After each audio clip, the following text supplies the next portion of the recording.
Hello my dear friends and students, welcome to English Max. आज हम लोग शुरू करने जा रहे हैं CPO-SI 2022 का प्रीवियस पेपर डिस्कशन। आप लोगों को पता ही है कि आपका 2024 वाला जो CPO का पेपर है वो 9 मई से शुरू हो रहा है, 3 दिन होगा। तो 9 मई को आपका CPO-SI का पेपर शुरू हो रहा है। इसके पहले मैं आपको CPO-SI 2023 का जो पेपर हुआ था 3 अक्टूबर से 3 दिन हुआ था, वो डिस्कशन मैं आपको करा चुका हूँ। तीनों दिन के तीनों सेट, मतलब क्या हुआ, 2023 के 9 सेट में आपको पूरा डिस्कस करा चुका हूँ। अभी आपको 9 मई से पेपर है, इसलिए मैं 2022 का जो CPO का पेपर था ये भी मैंने सोचा करा देते हैं। आपको 2 साल के सेट मिल जाएंगे, मतलब 6 और 6 × 3 18 सेट आपको मिल जाएंगे। अच्छा ठीक, तो 2022 और 23 का तो आपका CPO का पेपर हो गया। लेकिन अगर आप CPO देना चाह रहे हैं या CPO देने जा रहे हैं तो you should not be restricted to only CPO's previous paper. ठीक, आप केवल CPO के प्रीवियस पेपर बन जाइए। हाँ, ये जरूरी है कि आप CPO 2022-23 लगाए हो, क्योंकि आपको पेपर पैटर्न पता चलेगा, क्वेश्चन की रेंज पता चलेगी। ये CPO का प्रीवियस पेपर लगाना आपके लिए बेहद जरूरी है। लेकिन आपको और प्रैक्टिस करने के लिए केवल CPO तक ही लिमिटेड नहीं रहना है। आप CGL का लगा लीजिए, CHSL का लगा लीजिए, स्टेनो का पेपर लगा लीजिए। आप स्टेनो का पेपर लगा लीजिए, उसका पेपर जो होता है वो CPO के बराबर ही रैंक का होता है। तो ये सारे डिस्कशंस भी आपको ऑलरेडी हमारे चैनल पे मिल जाएंगे। मैं CGL का 2022-23 का करा चुका हूँ, CHSL का 2022-23 का करा चुका हूँ। CHSL तो अभी 2 दिन पहले ही खत्म हुआ है। CHSL 2023 का पेपर 2 दिन पहले मैंने फिनिश कराया है। ठीक है, तो बहुत सारे डिस्कशन हैं। तो जिन लोगों ने हमारा 2023 वाला CPO-SI का डिस्कशन नहीं देखा है तो आपके लिए काइंड इन्फॉर्मेशन है कि इसी चैनल की प्लेलिस्ट में चले जाओ। प्लेलिस्ट में आपको CPO 2023 का की प्लेलिस्ट ही मिल जाएगी। अभी फिलहाल आप हमारे साथ जुड़िए CPO 2022 के प्रीवियस पेपर सॉल्व करने में, उनको आप बाद में देख लीजिएगा। अच्छा, अभी PDF इस क्वेश्चन का जो मैं अभी कराने जा रहा हूं, इसका PDF ऑलरेडी अपलोडेड है। आप इसी वीडियो के डिस्क्रिप्शन बॉक्स में जाके लिंक ऑफ PDF देखेंगे तो आपको वहां पे एक लिंक मिलेगा हमारे टेलीग्राम चैनल का। टेलीग्राम चैनल से जुड़ जाइए। रोज दोपहर में आपको, जब तक CPO-SI का पेपर खत्म नहीं हो जाता तब तक आपको डेली एक PDF मिला करेगा। आप PDF के 50 क्वेश्चन सॉल्व करिए, फिर हमारे साथ क्वेश्चन करिए। ठीक, तो ये तो हो गई हमारी आपके बीच की बातें। इसके बाद मैं अभी शुरू करने जा रहा हूं CPO का 2022 और 23 का, दोनों का एक सेगमेंट शुरू करने जा रहा हूं। जैसे CPO-SI, CPO 2023 का भी शुरू करूंगा। CPO 2023 की सारे एंटोनीम, सारे साइनोनीम, सारे वन वर्ड सब्स्टिट्यूशन, सारे होमोफोन, मतलब जितनी भी चीजें पूछी जाती हैं एक सेगमेंट 9 सेट का एक साथ में करेंगे। ऑल द 9 सेट्स के सारे सेगमेंट एक साथ करेंगे। ठीक है, ये रही आपके काम की इंफॉर्मेशन। तो चलिए हम लोग स्टार्ट करते हैं अब आज का अपना डिस्कशन और देखते हैं पहला क्वेश्चन आपकी स्क्रीन पर क्या है। पहला क्वेश्चन किससे रिलेटेड है? इनकरेक्टली स्पेल्ड वर्ड है बच्चा। तो देखते हैं कि इसमें कौन सा वर्ड है जिसकी स्पेलिंग गलत है। एक वर्ड दिया है इसमें वोसिफेरस, इसी की स्पेलिंग गलत है। तो वोसिफेरस के पहले आप स्पेलिंग सही करो, VOCI होगा। ठीक है, इतना तो सही है। उसके बाद F के बाद I नहीं, F के बाद E होगा, उसके बाद ROUS वोसिफेरस, ये हुई आपकी स्पेलिंग। तो गलती कहाँ है? यहाँ पे जो E लिख लगना चाहिए था वहाँ पे इन्होंने क्या लगा दिया? I लगा दिया।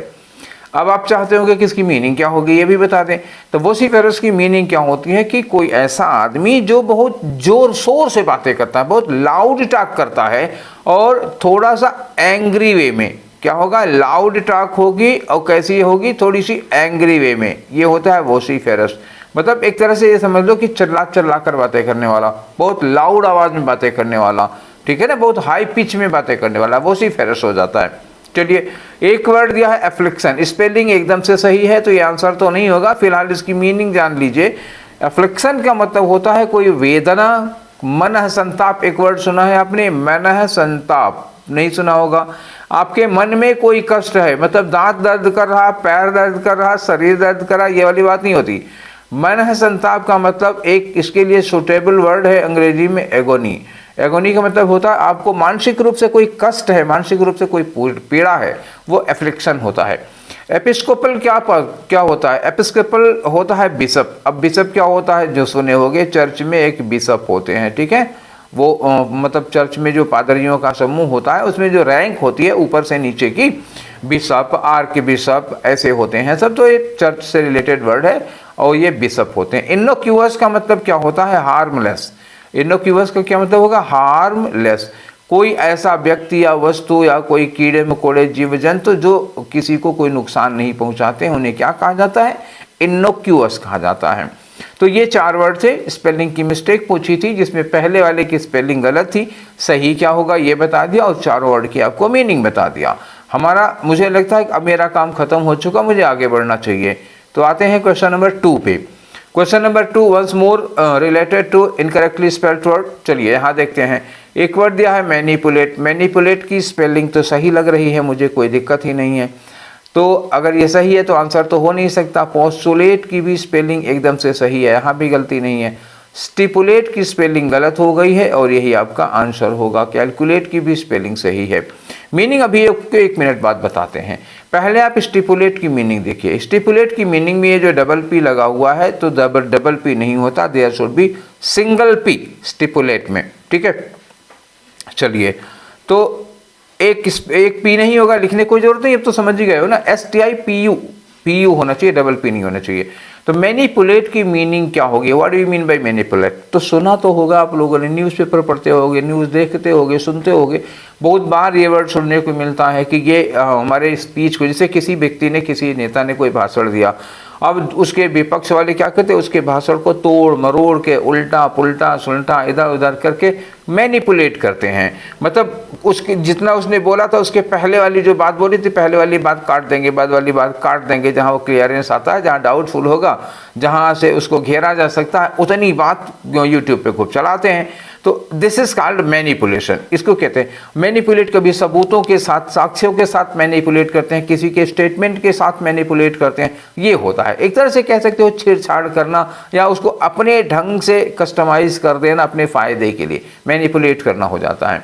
पोस्टुलेट क्या होता है? देखो, तो पोस्टुलेट का जो यहाँ पर मतलब है, या कहीं भी जो मतलब होता है पोस्टुलेट का, वो होता है स्वयं सिद्ध। स्वयं सिद्ध का मतलब होता है सेल्फ अप्रूव्ड। बहुत सारी ऐसी चीज़ें होती हैं इस दुनिया में, इस संसार में बहुत सारी चीज़ें ऐसी हैं जो स्वयं सिद्ध है, या उनको हम मान लेते हैं कि ये क्या होता है? स्वयं सिद्ध, सेल्फ प्रूव्ड होता है, जिसको सत्य साबित करने के लिए हमें कोई प्रूफ देने की जरूरत नहीं हो। वो क्या होता है? जैसे एक सिद्धांत है कि सत्य की जीत होती है, असत्य की हार होती है। तो एक तरह से ये क्या माना जाता है? एक पोस्टुलेट थ्योरी है, एक स्वयं सिद्ध, एक सेल्फ प्रूव्ड सिद्धांत माना जाता है, ठीक है। एक अवधारणा है, एक कंसेप्ट होता है, ठीक। स्टिपुलेट क्या होता है? अब ये बताओ।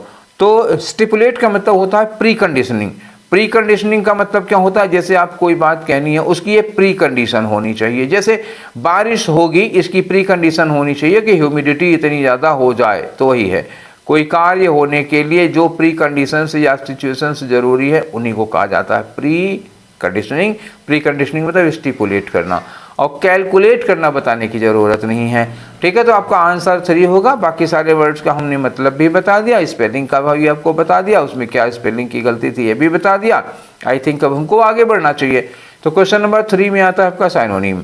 साइनोनिम किसका बताना है? ये देखो, इन्होंने कहा था कि इटैलिसाइज्ड है, तो मैंने इटैलिसाइज्ड के अलावा उसका कलर भी चेंज कर दिया ताकि आपको ढूंढने में कोई दिक्कत ना हो। PDF में भी ऐसा ही था, ठीक है।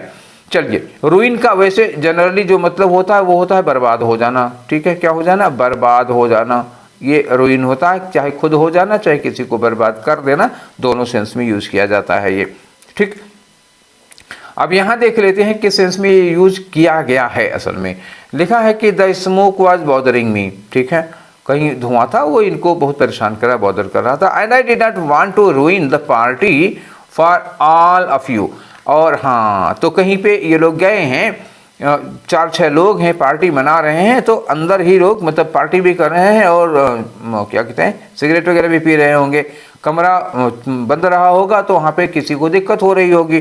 तो जिसको दिक्कत हो रही थी वो बंदा क्या किया, अपना उसने सोचा कि पार्टी मेरी वजह से बर्बाद ना हो जाए, इसलिए मैं धीरे से यहाँ से खिसक लिया। तो उसने क्या किया, सो आई सिंपली वॉक्ड होम, तो उस धीरे से वहाँ से खिसक लेता है, बाहर निकल लेता है। तो ये रूइन है, तो बर्बाद करने मतलब पार्टी बर्बाद करने वाली बात हो रही है। अब देखो इसमें से क्या सही हो सकता है, तो डिस्पॉइल है। डिस्पॉइल का मतलब तो हो जाता है वही, मतलब किसी चीज़ को डिस्ट्रॉय कर देना या स्पॉइल कर देना, ठीक है, बर्बाद करने का। तो यही सेंस जो रूइन वाला सेंस है वो यहाँ पे लगा हुआ है, बर्बाद कर देना, पार्टी वगैरह खास तौर से यूज किया जाता है। फिक्स का मतलब आप समझ रहे हैं। रिवैम्प का मतलब क्या होता है, रिवैम्प का मतलब होता है किसी चीज़ को मतलब रीऑर्गेनाइज करना, हाँ ये सही होगा, ये ज़्यादा सही वर्ड होगा।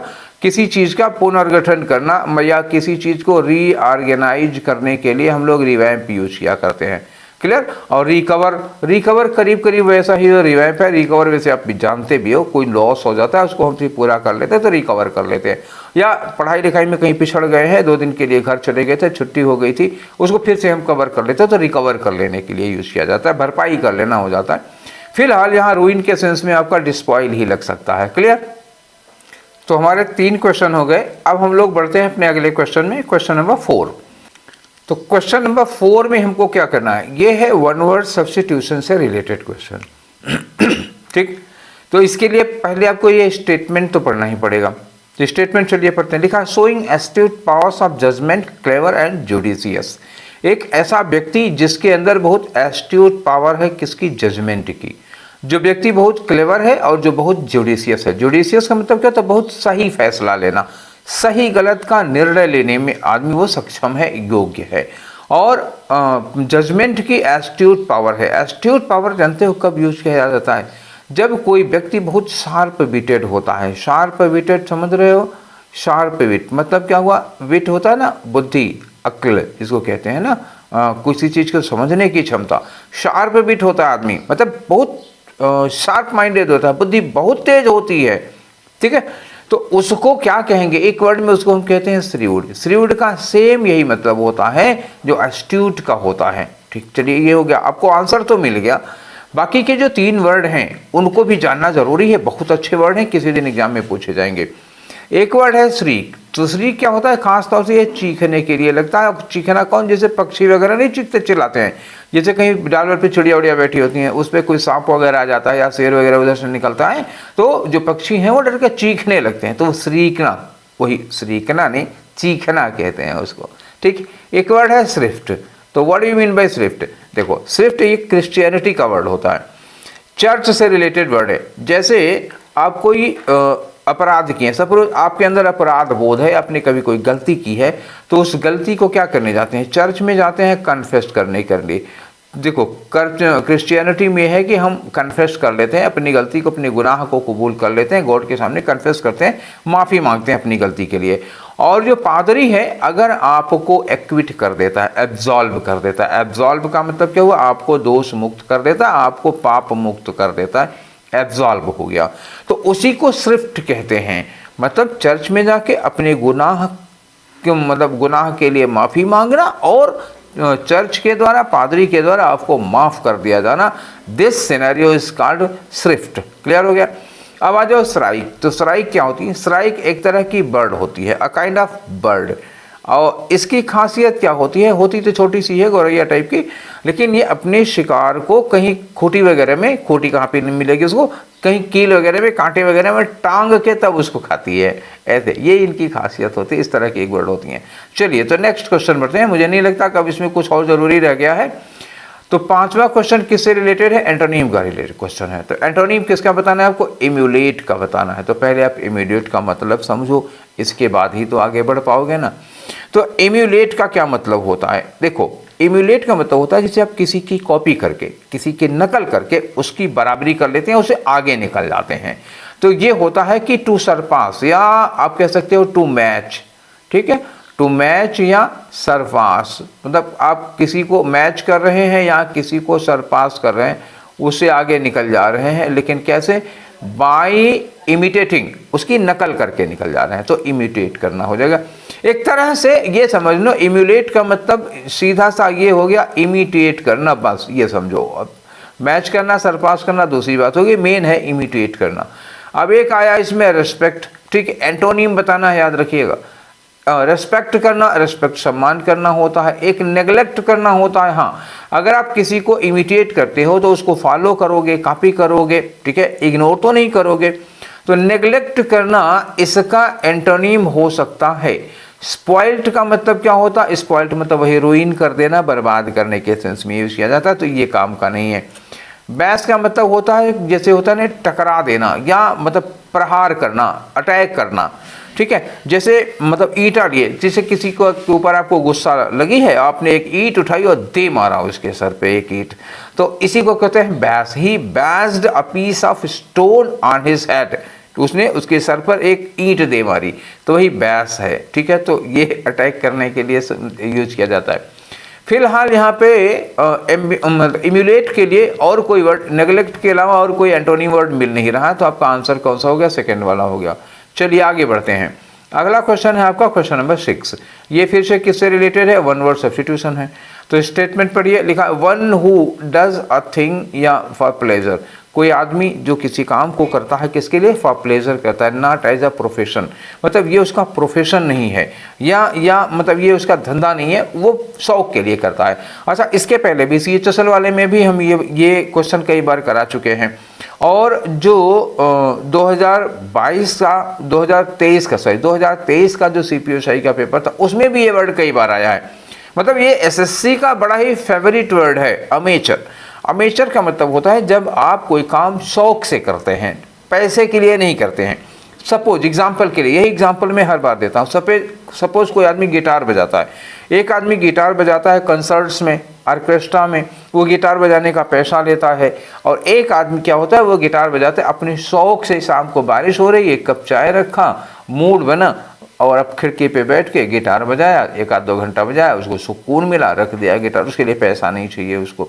तो ये होता है, अमेचर होते हैं, इनको अमेचर कहा जाता है, ठीक है।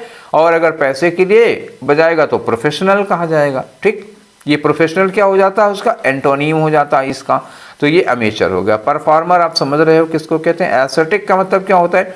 एस्थेटिक का मतलब होता है फ्रायर। अब कहोगे फ्रायर का मतलब क्या होता है, तो जब तुम कहोगे फ्रायर का मतलब क्या होता है, हम कहेंगे हरमिट होता है। अब कहोगे हरमिट का मतलब क्या होता है, ठीक है, ऐसे आपको ढेर सारे वर्ड मिल जाएंगे। हरमिट, इन सब का मतलब होता है सन्यासी। सन्यासी समझ रहे हो? कोई साधु, सन्यासी, तपस्वी जो घर बार छोड़ करके ईश्वर की साधना में चला जाता है, उसको एस्थेटिक, फ्रायर, हरमिट, एक वर्ड और ले लो लगे हाथ, क्या कहना, रेक्लूज भी कहते हैं। तो अब इस क्वेश्चन का काम तमाम हो चुका है। चलिए आगे बढ़ते हैं। वही क्वेश्चन पीटने से कोई मतलब नहीं होगा, ठीक है। तो क्वेश्चन नंबर 7 है आपका। क्या करना है इसमें? एंटोनिम बताना है आपको। किसका एंटोनिम बताना है? जो अंडरलाइन है। रिज्यूम, रिज्यूम का मतलब क्या होता है? एक तो आप बायोडाटा वाला रिज्यूम होता है, जब अपने बारे में अपना पूरा परिचय उसमें लिखे होते हैं। एक रिज्यूम होता है वर्ब की तरह जब यूज किया जाता है। तो रिज्यूम, जैसे आप मूवी देख रहे हो और अचानक बीच में मूवी रोक दिया, लैपटॉप नहीं बन के मूवी रोक करके कहीं चले गए, फिर आके बाद में चलाते हो, तो आपका लैपटॉप पूछता है resume, do you want to resume. Resume मतलब जहाँ छोड़े थे वहीं से स्टार्ट करें क्या। तो ये एक रिज्यूम ये वर्ड हो गया। आप सिचुएशन से समझ गए होंगे मैं कहना क्या चाह रहा हूँ और क्या इसकी मीनिंग है, ठीक है। तो सेंटेंस पढ़ते हैं। लिखा है China expects to welcome back Indian student. चाइना चाहता है कि इंडिया के स्टूडेंट्स फिर वापस वहाँ जाएं, to resume their studies in the country. मतलब वो जो पढ़ाई छोड़ दिए थे चाइना में, वो फिर चाइना आके पढ़ाई शुरू करें, तो रिज्यूम होगा। तो एंटोनिम करना है, मतलब फिर से शुरू करना। तो अपोजिट इसका क्या होगा? अपोजिट होगा बंद कर देना, ठीक है। चलो, सीज का मतलब क्या होता है? To stop. क्या हो गया? टू स्टॉप, ये एकदम से बंद कर देना हो गया। तो ये तो हो सकता है।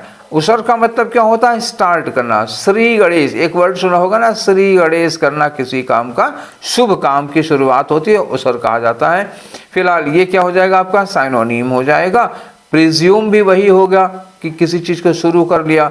अनाउंस, प्रिज्यूम एक्चुअली ये होता है, एक वर्ड होता है जूम, तो उसमें कई वर्ड होते हैं। एज्यूम होता है, प्रिज्यूम होता है, रिज्यूम होता है।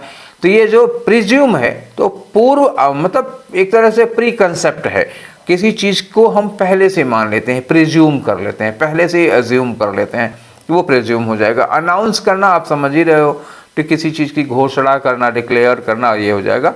फिलहाल आपका आंसर जो होगा वो कौन सा होगा? पहला वाला होगा। नेक्स्ट क्वेश्चन में आ जाओ। अगला क्वेश्चन है क्वेश्चन नंबर 8, जिसमें आपको क्या करना है, नो एरर बतानी है। अगर नो एरर है तो नहीं, एरर है तो एरर बताओ। चलिए, क्वेश्चन है कि the investors were put off by the dirty vices of the workshop. जो इन्वेस्टर्स थे, जो उसमें पैसा लगाने वाले थे, पुट ऑफ। पुट ऑफ का मतलब क्या हुआ, पोस्टपोन हो जाते हैं, डिले करते हैं, रोक देते हैं, ये होता है पुट ऑफ का मतलब पोस्टपोन कर देना।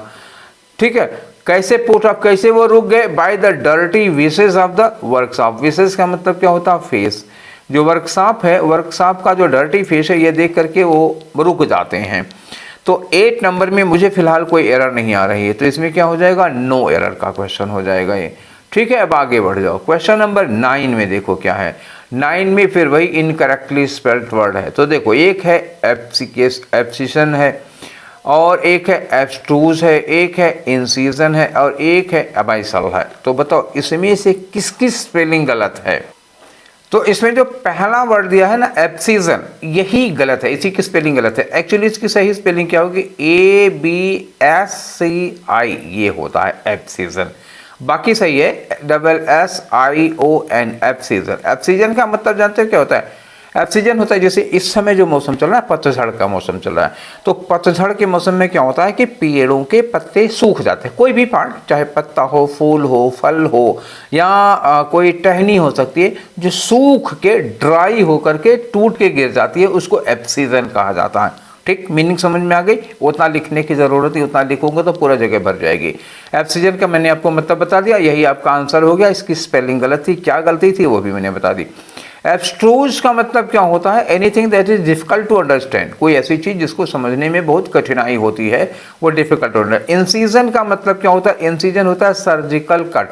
सर्जिकल कट आप जानते हैं, जैसे सर्जन वगैरह होते हैं, डॉक्टर वगैरह होते हैं, तो जो ऑपरेशन वगैरह के पहले जो कट लगाते हैं उसको सर्जिकल कट या उसी को इंसीजन कहा जाता है। अबाइसल का क्या मतलब होता है, चलिए बताइए। अबाइसल का मतलब जानते हो, ये एक वर्ड है, रोमन हिस्ट्री से लिया हुआ है। उसमें 3000 से लेकर के 6000 सोल्जर्स की एक टुकड़ी होती थी, सैनिकों की एक टुकड़ी। नहीं, ये उसका वर्ड नहीं है, सॉरी गलत हो गया। ये वर्ड दूसरा है कि ये समुद्र से रिलेटेड वर्ड है, जो 3000 से 6000, ठीक है ना, फीट डीप समुद्र में जो सिचुएशन होती है, उसके लिए वर्ड यूज किया जाता है ना। 6000 से लेकर 3000 से लेकर के 6000 फीट की बात कर रहा हूँ, फीट डीप सी, ठीक है ना, इतना फीट डीप सी, 3000 से 6000 फीट के बीच वाला जो सी होगा उसको कहा जाता है अबाइसल। क्लियर हो गया, अब समझ में आ गया। अब आई थिंक अब इसमें कुछ नहीं बचा हुआ है। चलिए आगे बढ़ते हैं, नेक्स्ट क्वेश्चन लेते हैं। क्वेश्चन नंबर 10 में क्या करना है आपको, एंटोनिम बताना है किसका, डल का। डल का मतलब क्या होता है, एक किसी की बुद्धि के लिए यूज करते हो तो क्या होता है, मूर्ख के लिए आता है, और लाइट के लिए यूज करते हैं तो धुंधला वर्ड होगा। मीनिंग के लिए यूज करोगे तो वो जो ऐसा वर्ड जिसकी मीनिंग क्लियर नहीं है, जिसमें आप कंफ्यूज हैं, क्लियर नहीं है, वो हो जाता है डल। अब देखिए किस सेंस में आता है एंटोनिम। डल का एंटोनिम कलर्ड भी हो सकता है, डल का मतलब धुंधला हो गया तो कलर्ड। अच्छा, दूसरा ब्राइट है, तो कलर्ड से ज़्यादा अच्छा क्या हो जाएगा, ब्राइट हो जाएगा, चमकदार होगा। क्लेवर है, ये बुद्धि के लिए अगर यूज किया होगा तो क्लेवर मतलब बहुत चालाक हो जाएगा। तो 2 के चांस बन रहे हैं। यूथफुल का तो फिलहाल नहीं बन पाएगा। तो आप 10 में क्या लगाओगे, मतलब 10 वाले में कौन सा आंसर आपके हिसाब से होना चाहिए। डल का मतलब ब्राइट होगा या फिर क्लेवर होगा। तो आई थिंक कि हम ब्राइट के साथ हमें जाना चाहिए, डल का, क्लेवर के सेंस में नहीं।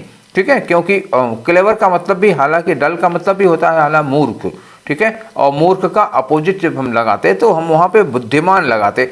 अगर डल का इंटेलिजेंट लगाए होते तो ठीक था, और यहाँ भी ठीक हो जाता अगर ब्राइट ना दिया होता। डल का अगर ब्राइट ऑप्शन ना दिया होता तो हम किस में चले जाते, क्लेवर में चले जाते। क्लियर। चलिए नेक्स्ट क्वेश्चन की ओर चलते हैं। तो अगला क्वेश्चन है आपका क्वेश्चन नंबर 11। 11 में क्या करना है, अप्रोप्रिएट इडियम। आपको मतलब ये एक सिचुएशन दी हुई है, ठीक है, उसके लिए यहाँ टेक रिस्क खाली लिखा हुआ है, टेक रिस्क बस, लेकिन सिचुएशन देख लेते हैं तभी हम सही सुटेबल इडियम ढूंढ पाएंगे। लिखा कि he is the most successful businessman, अच्छी बात। One of his traits is to take risk, one of his trait, लेकिन उसकी जो मतलब उसकी जो विशेषताएं हैं, ट्रेट क्या होता है, चारित्रिक विशेषताएं, किसी व्यक्ति की जो फीचर होती है मेन, उसमें एक खासियत क्या है, वो है टेक रिस्क, मतलब खतरे लिया करता है, रिस्क उठाया करता है।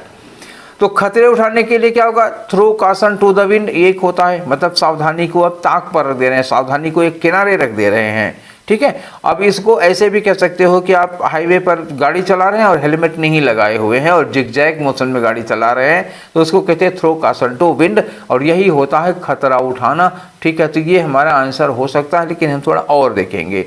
टॉक थ्रू हिज हेड, तो टॉक थ्रू हिज हेड का मतलब थोड़ा बनावटी ढंग से बात करते हैं, आप किसी को इन्फ्लुएंस करने के लिए कुछ जिसमें थोड़ी बहुत झूठ भी हो सकती है, ये आ जाता है, तो टॉक थ्रू हिज हेड हो जाता है। अच्छा, fill somebody shoes, fill somebody shoes का मतलब होता है आप किसी की जगह पर सब्सटीट्यूट कर सकते हैं बहुत बढ़िया से, कि एक तरह ऐसे कर सकते हो ना कि टेक ओवर करना, ठीक है ना, टेक ओवर कर लेना किसी को। जैसे कोई आदमी कोई जगह खाली करके गया, मतलब उस जगह पर अगर आप फिट हो जा रहे हो, उसको अच्छे से सब्सटीट्यूट कर पा रहे हो, तो वो होता है फिल समबडी शूज। और टाइटन हिज बेल्ट, तो टाइटन हिज बेल्ट का मतलब क्या होता है, एक तरह से कंजूसी करना या पैसे बचा बचा के खर्च करने के लिए लिया जाता है।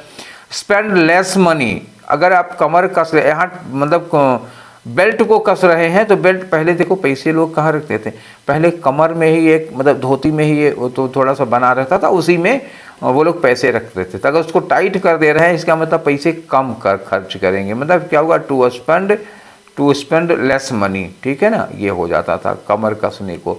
अब आप सोच रहे होगे कि कमर कसने का मतलब लड़ने के लिए तैयार हो गए, तो वो नहीं होगा यहाँ पे, ठीक है। चलिए आगे बढ़ते हैं, क्वेश्चन नंबर 12 में आ जाओ भाई। तो क्वेश्चन नंबर 12 में देखो फिर वही दिया हुआ है, एक सुटेबल फ्रेज ढूंढो। इसके लिए लिखा है कि दे आर राइवल्स और can not work together in harmony, ये मतलब दोनों क्या है, राइवल है, प्रतिद्वंदी है, एक दूसरे के अगेंस्ट रहते हैं और ये साथ में काम नहीं कर सकते, they can not work together. तो पॉटर अबाउट, देखो पॉटर अबाउट का मतलब होता है ना कि इधर उधर मटर गश्ती करना, मस्ती करते हुए समय वेस्ट करना, ये हो जाता है, मतलब समय खूब है तुम्हारे पास और इधर उधर घूम घाम के तुम क्या करे, अपना समय वेस्ट करे, मस्ती करना हो गया। मेकअप का मतलब होता है किसी कमी को दूर करने के लिए आप उसकी भरपाई कर रहे हो, उसको पूरा कर रहे हो, मेकअप होता है। पुट डाउन होता है, पुट डाउन का मतलब होता है कोई चीज़ कहीं पर रख देने के लिए एक तो यूज किया जाता है पुट डाउन, और एक पुट डाउन यूज किया जाता है मतलब नोट डाउन करने के लिए, जैसे कोई कुछ बोल रहा है उसके लिए आप क्या करें, उसको नोट कर लीजिए, उसको रिकॉर्ड कर लिए, ये नोट डाउन के लिए लगता है। और पुल टुगेदर का मतलब वही होता है, यही किसी के साथ में आप बड़े प्यार के साथ किसी के साथ काम कर ले रहे हो, तो होता पुल टुगेदर, ठीक है। तो आपका आंसर चौथा वाला हो गया। नेक्स्ट में आ जाओ क्वेश्चन नंबर 13 में।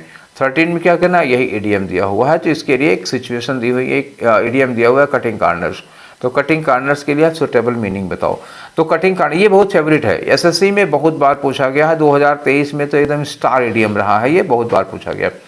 कटिंग कार्नर्स का मतलब क्या होता है कि आप चीज़ों में किफ़ायत कर रहे हैं, ठीक है, मतलब आप उसमें अपना लेबर, अपना खर्चा, अपना टाइम तीनों बचा रहे हैं, थोड़ी सी कटौती कर रहे हैं, हर चीज़ की कटौती कर रहे हैं, ठीक है। देखो investing MNCs to get better returns, नहीं ये नहीं होगा। आगे लिखा है कि doing something poorly in order to save time, main चीज़ यहाँ पे होगा सेव टाइम और मनी, तो ये हमारा आंसर हो सकता है। और चेक कर लेते हैं, स्टिचिंग क्लॉथ बिल्कुल नहीं होगा, कपड़े सिलना नहीं होगा, cutting the edge to make small round ये भी नहीं होगा, तो ये हो गया कटिंग करना, मतलब आपको कास्ट बचानी है, टाइम और मनी बचाना है, ये मेन होता है कटिंग कार्नर्स में, इसी पर्पज से आप कुछ काम थोड़ा खराब ढंग से कर देते हैं, ये हो जाएगा, ठीक है। नेक्स्ट क्वेश्चन आ जाओ 14 नंबर पे। 14 में आपको एंटोनिम बताना है, किसका अंडरलाइन है, स्परियस है। तो स्परियस का मतलब जानते क्या होता है, नकली होता है, जाली होता है, फर्जी होता है, बोगस होता है, फेक होता है, काउंटरफीट होता है, ठीक है, ये होता है फेक, जाली, ठीक। तो spurious medicine can be fatal to patient, जो नकली दवा होती है वो पेशेंट के लिए जानलेवा हो सकती है। एंटोनिम बताओगे तो जेन्युइन क्या हो गया, असली हो गया, नकली का अपोजिट क्या हो गया, असली हो गया। इन्फीरियर नहीं होगा, कंटेम्पचुअस का मतलब जिससे जो घिनौना हो, जो घृणित हो, मतलब एकदम लोथसम, कंटेम्पचुअस उसको कहते हैं। कंटेम्प्ट होता है ना निंदनीय, आलोचनीय हो जाएगा। वर्चुअस का मतलब क्या होता है, गुणवान, ठीक है, मतलब कह सकते हो कि कम्बिनेशन ऑफ मेरी नोबल क्वालिटीज़, कोई ऐसा व्यक्ति जिसके अंदर ढेर सारे गुण होते हैं। फिलहाल अब ये भी नहीं हो पाएगा, आंसर आपका जेन्युइन है इसमें, ठीक है। चलिए आगे बढ़ते हैं, क्वेश्चन नंबर 15 में आ जाओ। 15 में फिर से आपको एंटोनिम बताना है किसका, हॉस्टाइल का। हॉस्टाइल का मतलब क्या होता है, जो आपके प्रति क्या होता है, राइवल होता है। राइवल का मतलब आपका प्रतिद्वंदी होगा, आपका विरोधी होगा, दुश्मन भी हो सकता है, एनिमी भी हो सकता है। तो ठीक है, इसका एंटोनिम, तो एंटोनिम क्या होगा, मित्रवत होगा, फ्रेंडली होगा। क्लियर। चलिए, the entire environment has was very hostile towards अस, पूरा माहौल हमारे खिलाफ था। ठीक है। एंटागोनिस्टिक मतलब क्या होगा, एंटागोनिस्टिक तो आपका एंटागोनिस्ट होगा तो विरोधी ही होगा आपका, तो ये तो साइनोनिम हो जाएगा। फेवरेबल हो सकता है आपका। ठीक है, क्योंकि एनवायरमेंट की बात करें, एनवायरमेंट हॉस्टाइल था तो एनवायरमेंट फेवरेबल हो सकता है, ये एंटोनिम आपका सही हो सकता है। ठीक है। और एक्यूरेट, एकदम एक्यूरेट है, नहीं एक्यूरेट लगाने का कोई मतलब नहीं है यहाँ पे, कोई मैथमेटिक्स थोड़े ना। हैंडी का मतलब क्या होगा, पोर्टेबल होता, कोई ऐसी चीज जिसको आराम से हाथ में लेकर के एक जगह से दूसरी जगह जाया जा सकता है, जैसे आपका फोन हो गया, तो वो क्या होता है, हैंडी होता है। ठीक है ना। चलिए नेक्स्ट क्वेश्चन करते हैं, और नेक्स्ट क्वेश्चन है आपका क्वेश्चन नंबर 16। तो भैया 16 में क्या करना है, वही वन वर्ड सब्स्टिट्यूशन का क्वेश्चन है। पढ़िए, a place for storage of arms and ammunition. तो आर्म्स का मतलब जहाँ पे हथियार वगैरह रखे जाते हैं, शस्त्रागार कहते हैं इसको हिंदी में, शस्त्रागार। ठीक है। तो मतलब जहाँ पे कह सकते हो कि स्टोर ऑफ वेपन्स जहाँ होते हैं। तो वार्डरोब क्या होता है, वार्डरोब में कपड़े रखे जाते हैं, आपके पास वार्डरोब होगा जिसमें आप पैंट शर्ट अपनी टांगते हैं। वेयर हाउस का मतलब क्या होता है, जहाँ सामान कलेक्ट किया जाता है, इकट्ठा किया जाता है, स्टोर गोदाम कह सकते हो, तो वेयर हाउस वो होता है। ग्रेनरी क्या होती है, अनाज के लिए गोदाम होता है, जहाँ पे हम लोग अनाज वगैरह स्टोर करते हैं उसके लिए होता है। आर्सेनल क्या होता है, सेना का एक डिपार्टमेंट होता है, एक जगह होती है, ये सेना वगैरह में होते हैं, आर्मी वगैरह का होता है, आर्सेनल होता है, जहाँ पे उनके सारे हथियार वगैरह रखे जाते हैं। तो आपका आंसर आर्सेनल हो गया। चलिए आगे बढ़ते हैं, हमारा काम हो गया यहाँ पे। नेक्स्ट क्वेश्चन आ जाओ, इडियम। आपको क्या बताना, meaning of the idiom. Idiom क्या है, call it a day. Call it a day का मतलब देखो कई बार आया, ये इडियम भी बहुत बार आया। कॉल इट अ डे का मतलब होता है हम जो काम कर रहे हैं आज का काम यहीं पर रोक दो, इसके बाद कल करते हैं। ठीक है, काम खत्म करना नहीं, काम को आज यहीं पे रोकते हैं, कल करेंगे। तो call it a bad day होगा नहीं, स्टॉप थिंकिंग भी नहीं होगा, call it a good edge पर प्रोडक्ट डे भी नहीं होगा, स्टॉप वर्किंग ऑन समथिंग, किसी पर हम जो काम कर रहे हैं उसको आज के लिए यहीं पर रोक देते हैं। तो ये चौथा वाला हो गया। नेक्स्ट आ जाओ, अगला क्वेश्चन है 18 नंबर पे। 18 नंबर पे क्या है, एडियम। आपको यहाँ पे इन्होंने कहा बोल्ड में लिखा हुआ, तो हमने बोल्ड में ना करके क्या किया, इसको इटैलिक्स में कर दिया है। ठीक है, क्लोज शेप। तो इसकी आपको क्या होगा, करेक्ट मीनिंग होता है। तो क्लोज शेप का मतलब क्या होता है बेटा, क्लोज शेप का मतलब होता है आप बाल बाल बचे हो, मतलब एकदम, मतलब मौत बगल से 1 इंच बगल से निकल गई, ऐसे कहते हैं, इसी को कहते हैं क्लोज शेप। ठीक है, I had a close shape this morning, my car was hit badly by a bull. समझ गए हम सिचुएशन को, क्लोज शेप, बाल बाल बच गए। ठीक है, तो नैरो स्केप भी कहते हैं इसको, नैरो स्केप। ठीक है, तो किसमें बच रहे हैं ये देखो, in a position where one might receive severe criticism नहीं होता, कैरिंग अ वाइल्ड लुक ये भी नहीं होगा, और ये नैरो स्केप आ गया। मैंने यही तो बोला था, अनैरो स्केप का मतलब ये होता है बाल बाल बचना, तो ये हो गया चौथा वाला। ठीक है, आंसर हो गया हमारा। ठीक है, नेक्स्ट आ जाओ, अगला 19 नंबर पे आ जाओ। 19 में क्या कहना, एडियम है आपको, तो मीनिंग बतानी है। एडियम कहाँ है, इन्होंने कहा अंडरलाइन एडियम है, अंडरलाइन, सॉरी गलती हो गई, नहीं किया, अंडरलाइन किया नहीं हूँ, तो ब्लू ब्लड, ये अंडरलाइन होना चाहिए था, ब्लू ब्लड यही है। तो ब्लू ब्लड का मतलब क्या होता है ना, नोबल खानदान में पैदा होना, रईस होना, किसी बहुत मतलब बड़े परिवार में, एलाइट क्लास में आपका जन्म हुआ है, ये कहते हैं ब्लू ब्लड।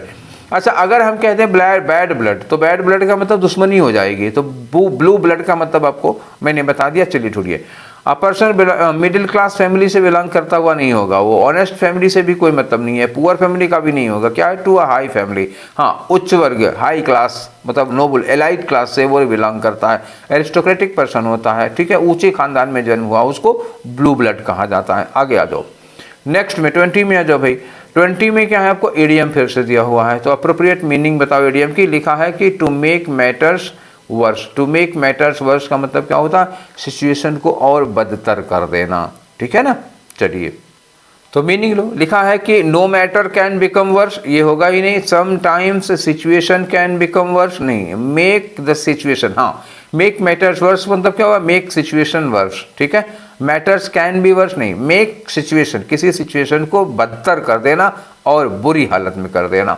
तो क्वेश्चन नंबर 21 में क्या करना, इनकरेक्टली स्पेल्ड वर्ड बताओ। तो यहाँ पे हम छोड़ देते हैं, क्या करते हैं यही देख लेते हैं। Incorrectly spelled word ensure pharaoh, pharaoh यही होगा आपका आंसर, ठीक है ना, क्या होगा फराओ, यही स्पेलिंग गलत है। फराओ की स्पेलिंग एक्चुअली क्या होती है, देखो PHARA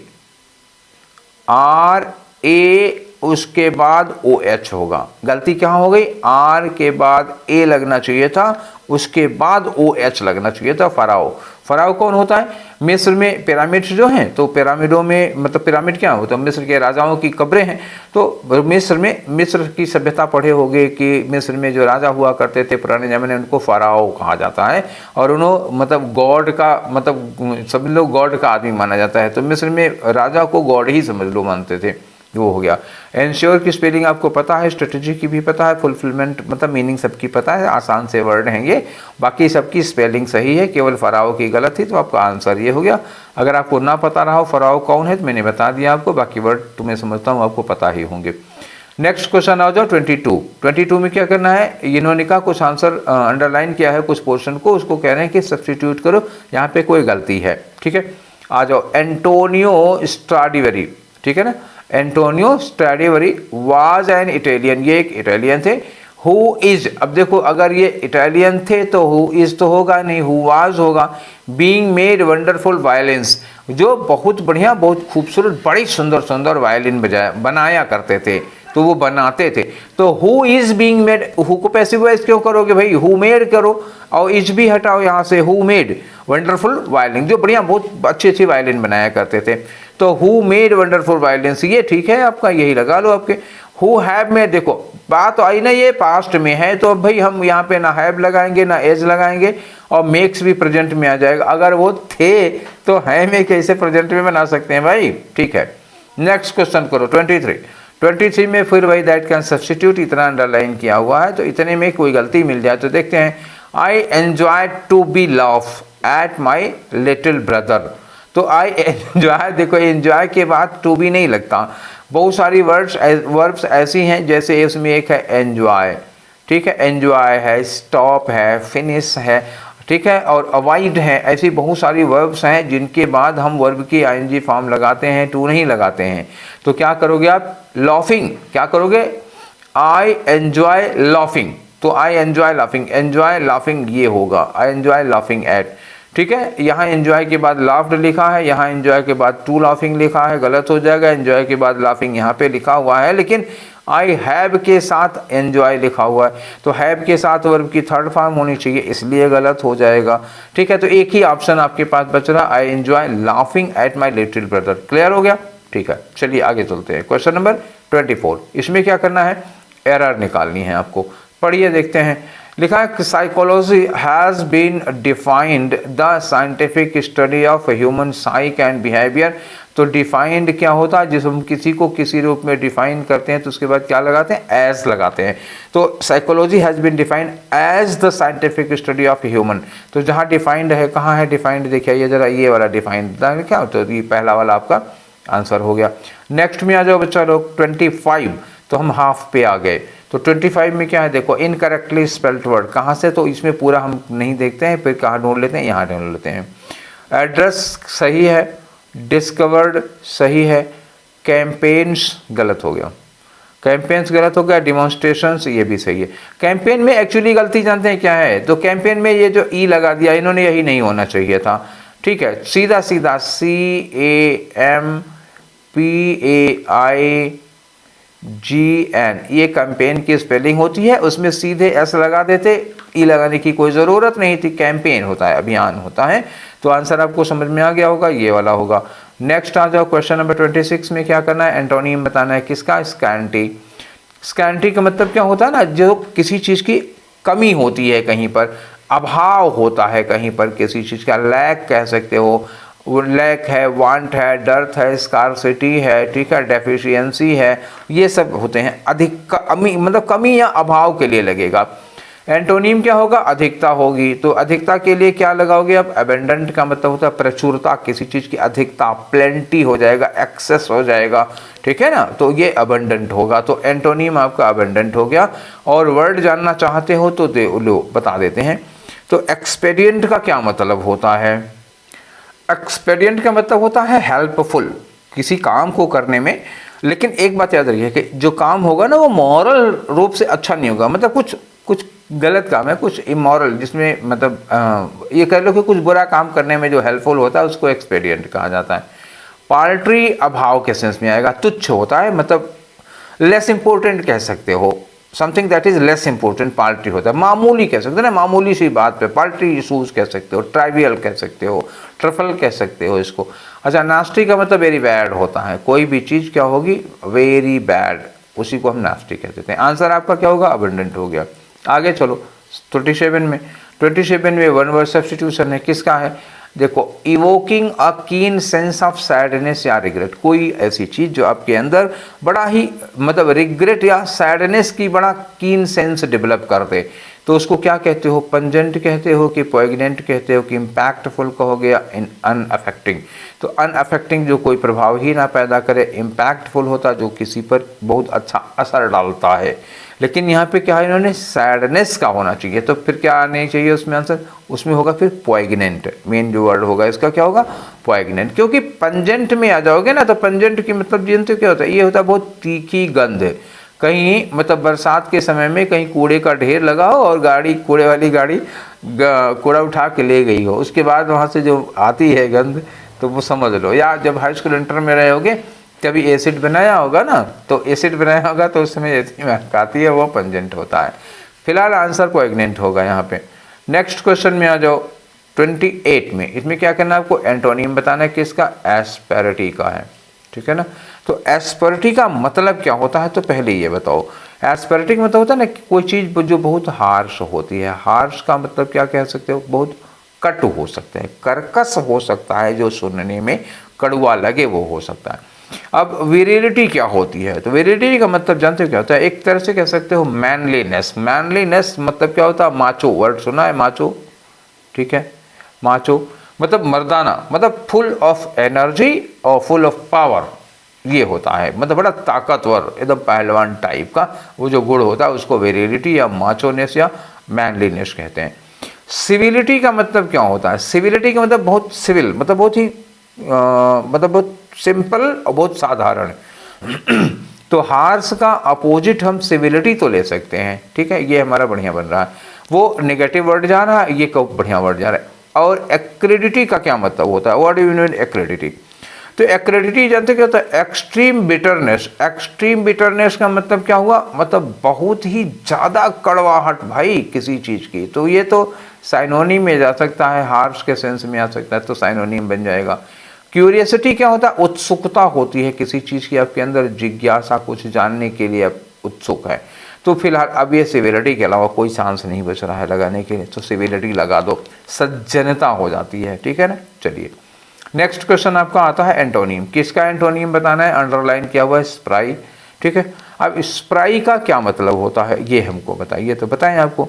देखो, तो स्प्राई का मतलब होता है वेरी एक्टिव, कोई भी व्यक्ति जो क्या होता है बहुत ही एक्टिव होता है, जो सुस्त नहीं होता, लेजी नहीं होता, उसको हम लोग कहते हैं स्प्राई। तो with her spry and athletic built, built, अब यह बिल्ट क्या है, नाउन है, जो उसकी बनावट थी उस लड़की की जो फिजिकल थी, फिजिकल कैसी थी, बहुत ही एक्टिव और एथलेटिक, मतलब एकदम स्पोर्ट्समैन टाइप की उसकी बॉडी थी। अब क्या हुआ, उसने सी वन द रेस इजली, इस वजह से वो मतलब रेस बड़ी आसानी से जीत जाती है। तो बहुत ही एक्टिव का एंटोनिम क्या होगा, बहुत ही आलसी टाइप का होगा, ठीक है। तो लेथर्जिक जो होता है, लेथर्जिक कौन होता है, बहुत लेजी होता है, बहुत इनएक्टिव, बहुत सुस्त होता है। स्लगिश कह सकते हो, SLUGGISH, स्लगिश, तो लेथर्जिक हो जाएगा, ठीक है। एजाइल का मतलब क्या होता है, फुर्तीला, ये स्प्राई ही होगा, बहुत एक्टिव होता है, ठीक है। अब ये स्ल्यूथ क्या होता है, इसका मतलब बताओ।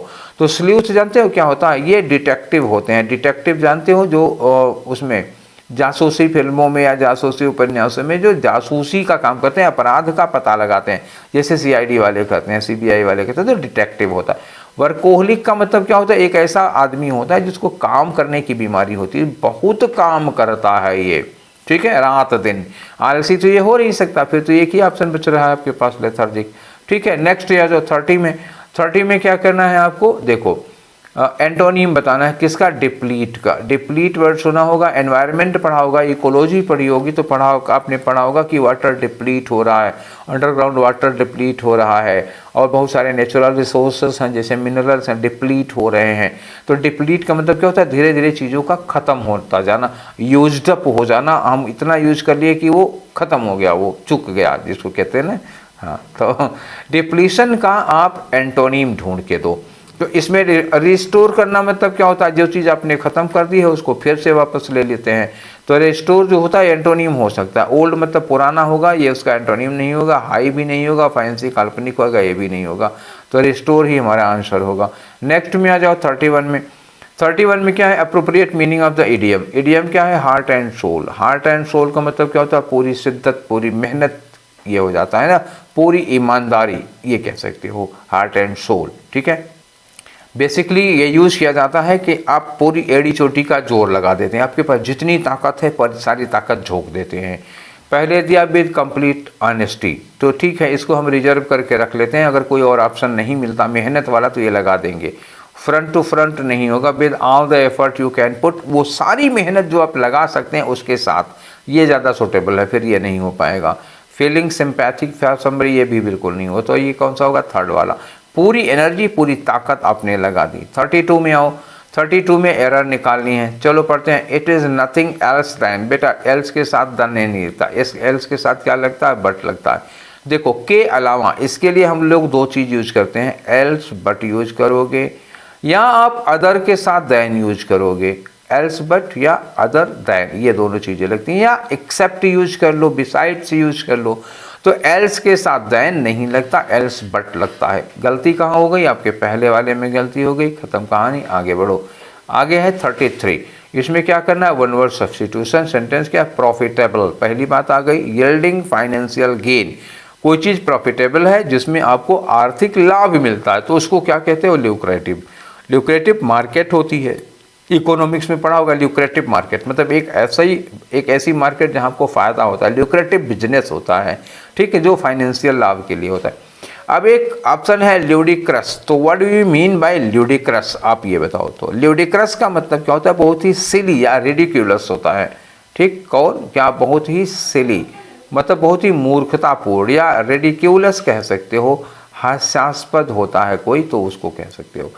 अब ल्यूडाइट क्या होता है, एक से एक वर्ड ढूंढ ढूंढ के लाए हैं भाई। ल्यूडाइट का मतलब होता है कि कोई ऐसा व्यक्ति जो अगेंस्ट टेक्नोलॉजी है, ठीक है, कोई व्यक्ति है या कोई विचारधारा है जो अगेंस्ट टेक्नोलॉजी है। जब इंडस्ट्रियलाइजेशन हुआ था तो बहुत से लोग विरोध किए थे मशीनों का और टेक्नोलॉजी का, उनका ये कहना था कि ये बेरोजगारी लाएगा, लाया भी तो उन्हीं लोगों को ल्यूडाइट कहा जाता है। तो लूगर क्या होता है बताओ जरा। लूगर का मतलब क्या होता है कि एक छोटी सी शिप होती है, अ स्मॉल शिप, स्मॉल ही होगी, छोटी शिप होती है जिसमें 3 मास्ट लगे होते हैं, विद 3 मास्ट। मास्ट का मतलब क्या होता है, पुराने ज़माने, अब तो उससे चलने लगी ना, पावर से चलने की, पहले क्या होता था कि वो पोत वो लगाते थे, मास्ट लगाते थे, उसमें मतलब कपड़े बंधे होते थे ना, रस्सी लगी होती थी ऊँचे ऊपर, उसमें कपड़े लगे, तो 3 मास्ट जिसमें होते थे उसी को कहा जाता था लूगर, ठीक है। वर्ड कहाँ कहाँ से ढूंढ के ले आए हैं। इस बार वाला जो ये वाला था, खास तौर से 9 नवंबर वाला है, तो इसमें तो वोकैब आज बहुत ज़बरदस्त मिल रही भाई, आप कापी किताब लेके बैठे हो ना। नेक्स्ट आ जाओ, ये फिल करना है। लिखा है कि some people are in the habit of sharing dash and bull story. अच्छा, तो कक एंड बुल स्टोरी, ये तो एक एडियम है जी, कक एंड बुल स्टोरी यही होता है। कक एंड बुल स्टोरी मनगढ़ंत कहानी के लिए यूज किया जाता है, ये एडियम था, ठीक है। नेक्स्ट क्वेश्चन पे आ जाओ 35, इसमें कोई दम नहीं था। 35 में आ जाते हैं, क्या करना है आपको, साइनोनिम बताना है। किसका साइनोनिम बताया है बच्चा, ये देखो इटैलिसाइज्ड है, ये कोलोजल। कोलोजल का मतलब क्या होता है, वेरी बिग, क्या होता है, कोई चीज़ जो बहुत क्या हो, बड़ी सी हो, उसको कहते हैं, ठीक है, कोलोजल। आंसर ले लो, तो जिगेंटिक का मतलब हो जाता है बहुत बड़ा, ठीक है, जिगेंटिक बहुत बड़ा, या जाइंट कह सकते हो, मॉन्स्टर्स कह सकते हो, ह्यूज कह सकते हो, ये सब होते हैं वेरी बिग, बहुत बड़े के लिए। अब करना क्या है, साइनोनिम बताना है। तो बहुत बड़े के लिए हाँ मिल तो गया, जिगेंटिक हमको ये लगा दिया। लिलीपुटियन, तो लिलीपुट एक मूवी आई थी, जजंतरम ममंतरम, देखा होगा, नहीं तो एक कहानी पढ़ी होगी, गुलिवरा लिलीपुट, गुलिवर्स ट्रेवल्स में है। तो उसमें गुलिवर जो है ना एक दिन अपनी उसकी शिपरेक हो जाती है और वो एक ऐसे आइलैंड पे उतर जाता है जहाँ पर 6-6 इंच के लोग मतलब आधा फीट के लोग होते हैं और इसको बड़े मतलब आश्चर्य के साथ देखते हैं। अब फिर वो जजंतरम ममंतरम देख लो, कहानी समझ में आ गई होगी, पढ़े होगे तो याद आ गई। तो लिलीपुटियन, वो लिलीपुट आइलैंड था, वहाँ पे लोग वो छोटे छोटे होते थे। माइन्यूट का मतलब बहुत छोटा होता है, मिनस्कल का भी मतलब बहुत छोटा रूप होता है। तो ये तीनों बहुत छोटे के लिए लगे हैं, जाइगेंटिक हो जाएगा। नेक्स्ट क्वेश्चन में आ जाओ, 36 है। 36 में क्या करना है, अंडरलाइन इडियम की मीनिंग बतानी है। यहाँ अपर पाई आर्डर है। जरा सिचुएशन देख लेते हैं कि विद 2 टॉडलर्स, मतलब कोई महिला है, उनके 2 बच्चे हैं और दोनों कौन है, टॉडलर है। टॉडलर का मतलब क्या हुआ, वही 2-2.5 साल वाले बच्चे होते हैं। अब अंदाज़ा लगा लो कि कोई 1.5-2 साल का बच्चा जो खड़े खड़े चल लेता हो, उसको एक कमरे में अकेले छोड़ दो 15 मिनट के लिए, उसके बाद आप कमरे में पहुंचोगे तो कमरे की ऐसी की तैसी हो गई रहती है। ठीक है, ये किचन में घुस जाए तो आटा ज़मीन पे होगा, डिब्बा नाली में होगा। ठीक है, ये हालत होती है इनकी। टॉडलर्स को संभालना आसान काम नहीं है, जब तक ये जागते रहते हैं आफत समझो इनको। तो with 2 toddlers handle and no house help, घर को संभालना जिसमें कोई हाउस हेल्प नहीं हो, एट हर डिस्पोजल। तो Shilpa can never put her house in apple pie order, तो बेचारी शिल्पा घर को व्यवस्थित सुव्यवस्थित नहीं कर पाती। तो ऐसे जब 2 नन्हे शैतान होंगे तो कहाँ से घर एप्पल पाई आर्डर में होता। तो एप्पल पाई आर्डर का मतलब क्या होता है, एकदम कंप्लीटली अरेंज्ड। अरेंज्ड मतलब बहुत सब कुछ, मतलब सोफे पर कुशन वुशन लगा हुआ हो। ऐसे बच्चे होंगे सोफे पर कुशन रहने देंगे, चप्पल सोफे पे होगी और कुशन नीचे ज़मीन पे होगा। ठीक है, तो ये होता है कंप्लीटली अरेंज्ड। ठीक है, नेक्स्ट में आ जाओ, अगला क्वेश्चन 37 में।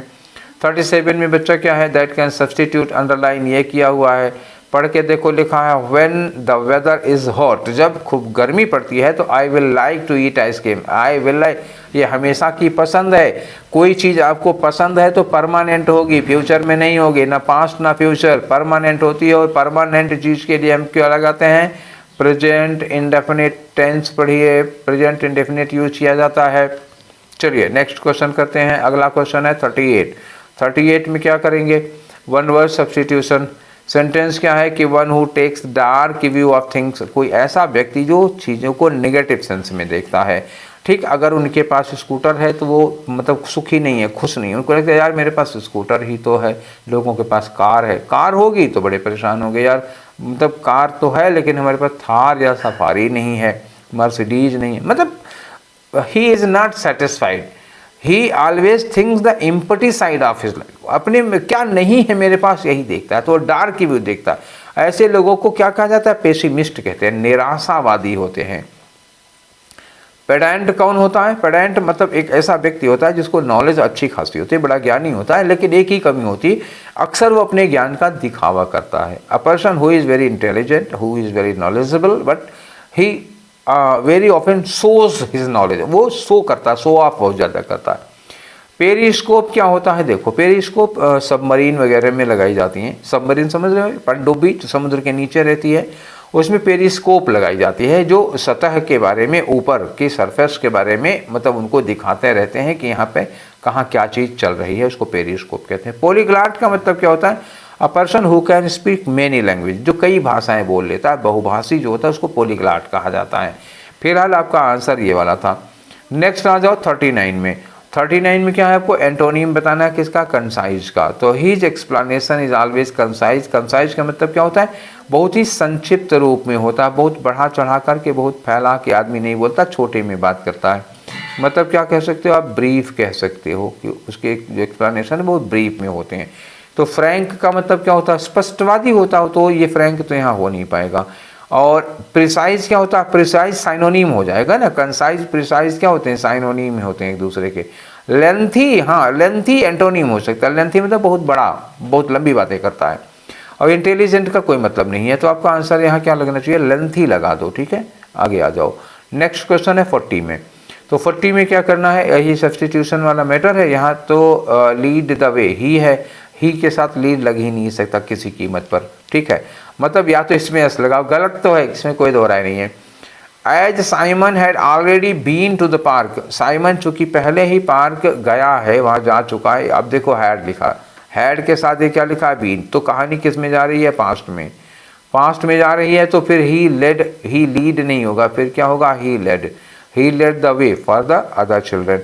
तो लेड कहाँ लगेगा, ये वाला लगाओगे आप, फिर यही लग सकता है क्योंकि पास्ट में ले जाएगी ना कहानी। ठीक है, चलिए नेक्स्ट क्वेश्चन आ जाओ।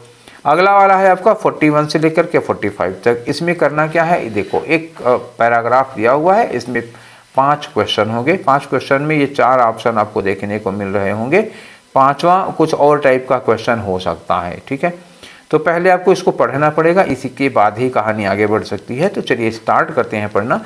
देखो लिखा है कि reservation is a part of dash action which seeks to bring equality. Reservation dash का एक पार्ट है जो इक्वालिटी समानता लाने के लिए है। आगे लिखा है कि वन कॉन्स्टिट्यूशन मतलब द कॉन्स्टिट्यूशन में आगे लिखा है कि 124th अमेंडमेंट मतलब 124वां संशोधन जो हो गया हुआ था संविधान का, उसमें वही था। The constitution bill 2019 seeks to provide for advancement of the economically weaker section of citizens. मतलब जो EWS वाले हैं उनको जो रिजर्वेशन मिला उसमें वो एक प्रावधान करते हैं। ठीक है, article 15 of the constitution dash discrimination against any citizen on the ground of race.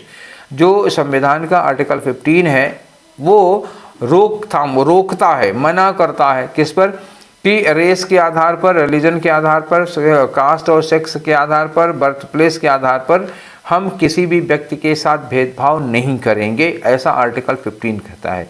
और आप लोग तो GS पढ़े होंगे, आपको तो पता ही होगा, इसलिए इसको ज़्यादा समझाना नहीं पड़ेगा क्योंकि ये आपके एरिया का है ना, कॉन्स्टिट्यूशन का है, पढ़े ही होंगे।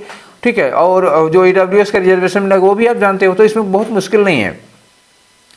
However, the government may make special provisions for the dash of the socially and economically backward classes or for scheduled classes, scheduled caste and scheduled tribes। तो इनके लिए भी उसमें कहा गया है कि जो गवर्नमेंट है उनके लिए स्पेशल प्रोविजन कर सकती है इकोनॉमिकली और एजुकेशनली सोशली बैकवर्ड क्लासेस के लिए। चलिए लिखा है कि the bill seeks to amend article 15। Bill में क्या कर रहा है, बिल ने अमेंड कर दिया आर्टिकल 15 में एडिशनली परमिट कि मतलब वो एडिशनली परमिट करे गवर्नमेंट को to provide for the advancement of, ये देखो एडवांसमेंट बार बार आ रहा है, अब इकोनॉमिकली वीकर सेक्शन मतलब EWS वालों को के एडवांसमेंट के लिए भी कोई प्रावधान करें। Further up to 10% of the seats may be dash for such sections. तो इनके लिए क्या होगी, 4% 10% सीटें रिजर्व रखी जाएंगी। ये तो वही कहानी ही है, तो रिजर्व कर देंगे यहाँ पे। ठीक है ना, चलिए अब बढ़ते हैं हम लोग एक एक करके। तो हमने क्या किया, पहले क्वेश्चन नंबर 1 देख लो। क्वेश्चन नंबर 41 में क्या है, इसकी टाइटल बताओ। टाइटल क्या है, प्रोहिबिशन ऑफ डिस्क्रिमिनेशन या आर्टिकल 15 या कॉन्स्टिट्यूशन का 2019 वाला बिल या रिजर्वेशन फॉर इक्वालिटी। तो 41 के लिए आप सुटेबल इसमें टाइटल क्या लगा सकते हैं। देखो बातें तो सारी कही गई हैं, डिस्क्रिमिनेशन का प्रोहिबिशन, लेकिन ये केवल आर्टिकल 15 में ही है, पूरे पैसेज को कवर नहीं करता, तो ये नहीं होगा। और इस पैसेज में जो अभी पढ़ा हम लोगों ने, इसमें केवल आर्टिकल 15 की बात नहीं हुई है, इसमें और भी बातें हुई हैं, तो वो भी नहीं होगा क्योंकि ये नैरो टाइटल हो जाएगी। अब केवल इस अमेंडमेंट की बात नहीं है, बात उसमें और भी हुई है, और जो बात हुई है वो क्या, इक्वलिटी के लिए रिजर्वेशन, क्योंकि इसमें OBC के, SC ST के, इनके रिजर्वेशन की भी बात हुई है और EWS के भी रिजर्वेशन की बात हुई है। इसलिए ये पूरे पैसेज को कवर करने वाली टाइटल कौन सी होगी, 4th नंबर वाली होगी। नेक्स्ट क्वेश्चन में आ जाओ, तो 2 क्वेश्चन यहाँ पे आपको देखने को मिल जाएगा। इन्होंने कहा कि reservation is a part of dash action. कैसे एक्शन का, पूरा पैसेज तो पढ़ ही चुके हो। इफेक्टिव एक्शन का या इनइफेक्टिव तो हो ही नहीं सकता, डायरेक्टिव एक्शन का या करेक्टिव एक्शन का। तो ये जो आर्टिकल, ये जो आया है अभी संशोधन, वो क्या है, ये संशोधन की बात हो रही है। तो ये जो रिजर्वेशन है वो कैसा एक्शन है, करेक्टिव एक्शन है। करेक्टिव एक्शन का मतलब पहले जो गलती हो गई थी उसको हम सुधार रहे हैं, तो करेक्टिव। इफेक्टिव एक्शन पे नहीं आएगा ये, ठीक है ना। चलिए, तो ये इसलिए ये करेक्टिव एक्शन लगाना है यहाँ पर। चलिए दूसरे वाले में, यहाँ वाले पे क्या लगाओगे, तो देखो पर article 15 of the constitution dash discrimination against any citizen, किसी भी सिटीजन के खिलाफ जाति मतलब रेस, रिलीजन, कास्ट, सेक्स के आधार पर, बर्थ प्लेस के आधार पर कोई भी डिस्क्रिमिनेशन को क्या करता है, रोकता है, मना करता है। अब यहाँ पे एग्जिबिट मतलब दिखावा करना, दिखाना, ये तो हो नहीं सकता। प्रोहिबिट का मतलब क्या होता है? रोकना। इस्टेब्लिश नहीं लग पाएगा। इनहिबिट का मतलब भी रोकना। अब मामला फंस गया इस क्वेश्चन में, ठीक है। ये क्वेश्चन बहुत पेचीदा है। फिलहाल मेरे लिए तो क्या होना चाहिए, मैं अब यहाँ पे प्रॉब्लम आ गई है मेरे लिए ये बताना कि प्रोहिबिट लगाओगे या इनहिबिट लगाओगे। दोनों में चीज़ें वही चीज़ हैं। प्रोहिबिट का मतलब एक्चुअली क्या होता है, जनरली देखो, प्रोहिबिट हम लोग तब यूज करते हैं जब कोई लीगल पॉइंट होता है, मतलब कोई चीज़ फोर्स में आ रही है। तो देखो कॉन्स्टिट्यूशन का मैटर है, कॉन्स्टिट्यूशन में ऐसी व्यवस्था की गई है तो वो फोर्सफुली रोक रहा है कि नहीं रोक रहा है, उसके पीछे कोर्ट है, फोर्स है, एक पावर है। अच्छा, इनहिबिट का मतलब क्या होता है, ये रोकने के लिए तब लगता है जैसे हम मतलब अपने मन में कोई फीलिंग, कोई भावनाएं ना आने देते हैं, किसी तरह की भावना, जैसे हम किसी का बुरा चाह रहे हों तो अपने मन में इन भावनाओं को आने से रोकना, उसको हम लोग इनहिबिट कहते हैं। निषेध फिलहाल दोनों का मतलब होता है निषेध करना, रोकना किसी चीज़ को, ठीक है, होने से रोकना। तो दोनों सही जा रहे हैं मेरे हिसाब से। तो इसमें प्रोहिबिट ज़्यादा सूटेबल है, लेकिन जो एसएससी ने आंसर दिया था ना, एक्चुअली वो चौथा दिया था, मतलब एसएससी के अकॉर्डिंग इनहिबिट होना चाहिए, ठीक है। हालांकि ये ऑप्शन बहुत ही कॉम्प्लिकेटेड है, फिर भी एसएससी ने इनहिबिट कहा था, फिर भी मुझे प्रोहिबिट ज़्यादा सूटेबल लग रहा है। क्यों प्रोहिबिट लग रहा है, मैंने कारण बताया था कि प्रोहिबिट, ऑक्सफोर्ड डिक्शनरी कंसल्ट करने के बाद बता रहा हूँ आपको, जो बता रहा हूँ इसके लिए मैंने ऑक्सफोर्ड डिक्शनरी को कंसल्ट किया है। अकॉर्डिंग टू ऑक्सफोर्ड डिक्शनरी, उसमें यही दिया हुआ है कि जब किसी चीज़ के पीछे लीगल फोर्स होती है, अब यहाँ तो कॉन्स्टिट्यूशन का फोर्स है भाई, तो इसलिए प्रोहिबिट लगना चाहिए था फिलहाल, ठीक है, कोई बात नहीं, मैंने आपको बता दिया। नेक्स्ट दो क्वेश्चन देख लो। तो अच्छा, क्वेश्चन नंबर फेलर नंबर 3, तो फेलर नंबर 3 कहाँ है जी? फेलर नंबर 3 इसी में है, यहाँ पर है, ठीक है। इसको तो हमने आगे बढ़ा दिया, ये 3 में आ जाओ, क्या करना है। फेलर नंबर 3 पर यहाँ पे लीजिए, क्वेश्चन इसके आगे वाले में लिखा हुआ है, ठीक है, मैं आपको स्लाइड चेंज कर दूंगा उस समय तक। देखिए यहाँ क्या लिखा कि हाउएवर द गवर्नमेंट में make special provisions for the dash of socially and economically backward classes. तो किस चीज़ के लिए, तो बार बार पूरे पैसेज में एडवांसमेंट एडवांसमेंट एडवांसमेंट की ही तो बात की गई है, उनके एडवांसमेंट के लिए, उनके, देखो यहाँ पे लिखा है ना, फॉर द, ये लिखा for the advancement of economically weaker section. तो थर्ड नंबर पर भी हम क्या लगा देंगे, एडवांसमेंट लगा देंगे, और क्या पूरे पैसेज में यही वर्ड भरा पड़ा है, हम भी वही लगाएंगे। नेक्स्ट क्या जाओ, तो फिलर नंबर 4 के लिए लगाओ, मैं ये पहले ही हो गया था, 10% सीट्स क्या होंगी, रिजर्व्ड होंगी, तो हो गया, लग गया, ठीक है। चलिए अगला वाला सेट करते हैं। अगले वाले में भी एक कॉम्प्रिहेंशन का ही सेट है। अब की बार इन्होंने क्या किया था, दोनों कॉम्प्रिहेंशन, वैसे जनरली एक पैसेज एक कॉम्प्रिहेंशन रहता है, लेकिन इसमें यही वाला रहता है ज़्यादा सर, ये कॉम्प्रिहेंशन, सॉरी कॉम्प्रिहेंशन नहीं, क्लोज कॉम्प्रिहेंशन ही रहता है फिलर वाला, ठीक है। तो चलिए क्वेश्चन करते हैं 46 से 50 तक। इसके लिए भी आपको एक बार इसको पढ़ना पड़ेगा, पढ़ लेते हैं। सबसे पहले लिखा है a broad definition of wetland dash ecosystem. तो एक जो वेटलैंड की ब्रॉड डेफिनेशन है उसमें शामिल है, उसमें आती है, क्या आती है, इकोसिस्टम्स, उसमें आएगा इकोसिस्टम। इकोसिस्टम के बाद क्या लिखा, सच है, जैसे कि लेक्स हो गया, रिवर्स हो गए, अंडरग्राउंड एक्विफायर्स हो गए, स्वाम्प्स हो गया, कोरल रीफ्स हो गए, एंड मेनी अदर चीज़ें आ जाती हैं। बट आल्सो, मतलब केवल इतना ही नहीं आता, आगे इन्होंने बताया कि but also human made artificial sites भी आ जाती हैं, जैसे कि फिश पॉन्ड। अब देखो यहाँ पे एग्जाम्पल देना शुरू किया, ऊपर एग्जाम्पल देना शुरू किया था तो क्या लगाए थे, सच एज लगाए थे। यहाँ पर भी जब एग्जाम्पल देना शुरू कर रहे हैं तो सीधे सच एज यहाँ पे कॉपी कर लो। आई होप कि यहाँ पे सच एज ही लिखा होगा, या फॉर एग्जाम्पल लिखा होगा, या एज लिखा होगा, ऐसे कुछ लिखा होगा, ठीक है। जैसे मैन मेड आर्टिफिशियल साइट्स हैं, जैसे कि फिश पॉन्ड हो गया या रिजर्वायर्स हो गए, दो they cover only around 6% of the earth land surface, केवल ये 6% ही अर्थ की सरफेस को कवर कर रहे हैं। फिर भी क्या रहा है इन्होंने कि 40% of all plant and animal species live या ब्रीड इन देम, यहीं पर 60% स्पीसीज यहीं पर रहते हैं, पाए जाते हैं। Wetlands are also vital for human wellbeing, ये जो वेटलैंड है वो इंसान की वेलबींग के लिए भी बहुत ज़रूरी है, इंसान की सिक्योरिटी के लिए भी बहुत ज़रूरी है। More than a billion people across the world depend on them, पूरी दुनिया में 1 बिलियन से ज़्यादा लोग इन्हीं पर डिपेंड करते हैं अपनी लाइवलीहुड्स के लिए, ठीक है, अपनी जीविका के लिए।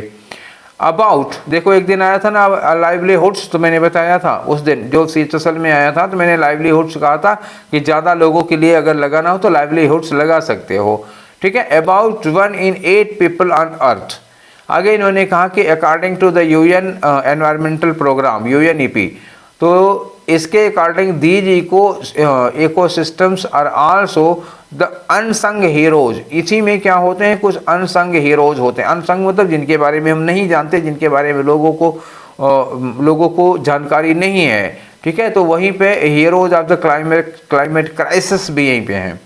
आगे लिखा कि in fact they dash more than carbon, ठीक, they dash more carbon than any other ecosystem.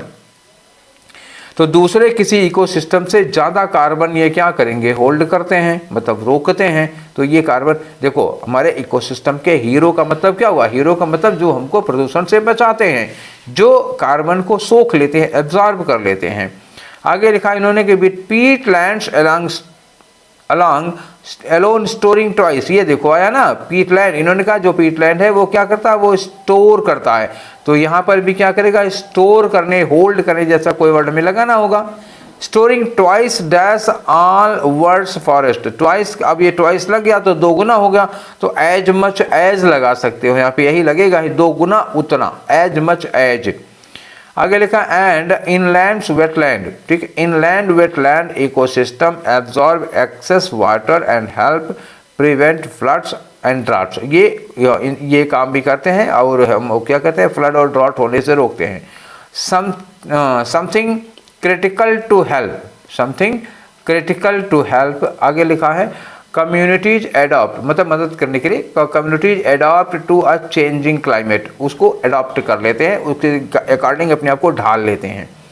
In the words of Leticia Carvalho, उन्होंने ये कौन है, प्रिंसिपल कोऑर्डिनेटर हैं for marine and fresh water UNEP, मतलब यूनाइटेड नेशंस एनवायरनमेंट प्रोग्राम के वो क्या है, बहुत बड़े कोऑर्डिनेटर हैं, मुख्य कोऑर्डिनेटर हैं और मरीन के, ठीक है।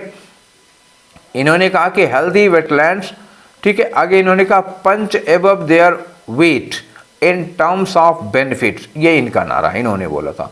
लिखा है कि the theme for the very first world day, जो पहला मतलब वर्ल्ड डे मतलब विश्व दिवस था, उसमें उसकी जो थीम थी, वो थीम क्या थी, wetlands action for people and nature, जो वेटलैंड का एक्शन है लोगों के लिए और नेचर के लिए। It serves as an urgent call, इसमें एक जैसे मतलब अर्जेंट बेसिस पर ये काम करना होगा, to act and to invest financial human and political capital to save the world's wetlands from disappearing together. मतलब ये जो वेटलैंड दुनिया से डिसअपियर हो रहे हैं, इनको बचाना होगा, इनको रोकना होगा, नहीं तो तबाही आ जाएगी। And to restore those areas already lost, और जो वेटलैंड्स ऑलरेडी लॉस्ट हो चुके हैं, खो चुके हैं, उनको आप फिर से रिस्टोर करो अगर दुनिया को बचाना है तो। Wetlands are disappearing 3 times as forest are, मतलब जो वेटलैंड है वो जंगलों की अपेक्षा 3 गुना ज़्यादा तेजी के साथ, तो यहाँ क्या लगाओगे, एज फास्ट एज लगाओ या फास्टर देन लगाओ। And are Earth most threatened ecosystem, ठीक है, समझ में आ गया। चलिए तो अब हम लोग इसको फिल करते हैं। सबसे पहले आपको पीछे नहीं जाना पड़ेगा, अब मैं वैसे ही कर देता हूँ, पर 2 के लिए यहाँ पे कर दिया, 2 के लिए आगे कर दूंगा, ठीक है। तो बार बार पलट के पीछे जाने की जरूरत नहीं पड़ती है।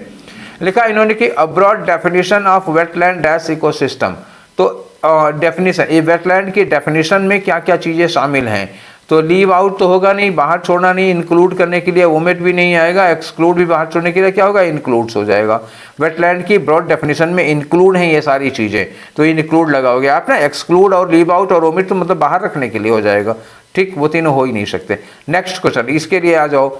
इसके लिए मैंने कहा था कि बस आल्सो, इन्होंने कहा ह्यूमन मेड आर्टिफिशियल साइट्स, जैसे कि उदाहरण देने के लिए मैंने क्या लगा, यहाँ पे इन्होंने क्या लगा रखा है, देखो यहाँ इन्होंने सच एज लगाया उदाहरण देने के लिए, तो हम भी यही सच एज उठा के लगा लेंगे, हम बदलें क्यों जब वही ऑप्शन हमको मिल रहा है, तो ये सच एज लग जाएगा यहाँ पे, दूसरा वाला हो गया। नेक्स्ट चलते हैं तीसरे वाले में, देखिए क्या लगाना है, देखो ये है आपका तीसरा वाला और ये चौथा वाला रहेगा। तो तीसरे वाले में क्या, in fact they dash more carbon than the other ecosystems with peatland alone, storing के लिए लगा हुआ, तो यही स्टोरिंग वाला वर्ड यहाँ लगा दो, दे लगा हुआ है तो वर्ब की फर्स्ट फॉर्म लगा देते हैं यहाँ पे। तो तो दे हैव या दे हैज या दे स्टोर, तो दे स्टोर तो हो ही नहीं सकता, तो दे स्टोर लगाओ, क्योंकि यहाँ भी स्टोर ही वर्ड है, तो यहाँ पे दे स्टोर वर्ब की फर्स्ट फॉर्म हमको लगानी होगी ना, क्योंकि प्रेजेंट इंडेफिनिट में एक सिस्टम की बात कर रहे हैं, इसलिए स्टोर लगा दिया। अब यहाँ पे क्या होगा कि ये जो पीटलैंड्स हैं एलोन मतलब अकेले, ये storing twice dash all the words forest, तो दो गुना। अब क्या करोगे, एज मच एज, तो जब हम ट्वाइस थ्राइस या डबल ट्रिपल यूज करते हैं, 2 गुना 3 गुना यूज करते हैं, तो हम एज के साथ कंपेयर करते हैं। एज नहीं, एज सच एज नहीं होगा, एज मच एज होगा, गलत में निशान लगा रहा था, ये एज मच एज होगा। अच्छा, एज के साथ मोर लगा नहीं सकते, सच लगा नहीं सकते, तो क्या होगा, लॉन्ग गलत हो जाएगा। ठीक है, ऐसी मोटरसाइकिलें लोग लेके आ जाते हैं भैया, मतलब क्या आवाज़ है, तड़ तड़ तड़ तड़ सर दर्द होने लगता है।